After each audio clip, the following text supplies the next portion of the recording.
আমরা মুসলিমরা সর্বশক্তিমান ঈশ্বরকে আরবিতে আল্লাহ বলে ডাকি।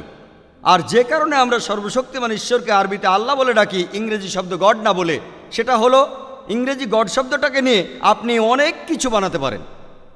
যেমন ধরুন, আপনি যদি গডের পরে এস জুড়ে দেন তাহলে সেটা হবে গডস, ঈশ্বরের বহুবচন। আল্লাহর কোনো বহুবচন নেই। কুল হু আল্লাহু আহাদ, বলো তিনি এক এবং অদ্বিতীয়। যদি গডের পরে ESS যোগ করেন তাহলে সেটা হয়ে যায় গডেস, অর্থাৎ মহিলা ঈশ্বর। আল্লাহ সুবহানাহু ওয়া তাআলার কোনো লিঙ্গ নেই, তিনি পুরুষও নন আবার মহিলাও নন। আল্লাহ সুবহানাহু ওয়া তাআলার কোনো লিঙ্গ নেই।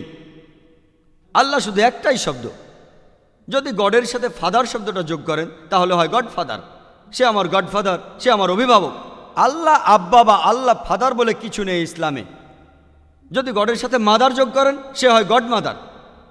ইসলাম ধর্মে আল্লাহ মাদার বা আল্লাহ আম্মি বলে কিছু নেই, আল্লাহ শুধু একটাই শব্দ।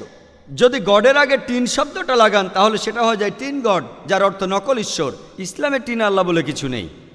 আর এ কারণে আমরা মুসলিমরা সর্বশক্তিমান ঈশ্বর আল্লাহ সুবহানাহু ওয়া তাআলাকে আরবিতে আল্লাহ বলে ডাকি, ইংরেজিতে গড শব্দ না বলে।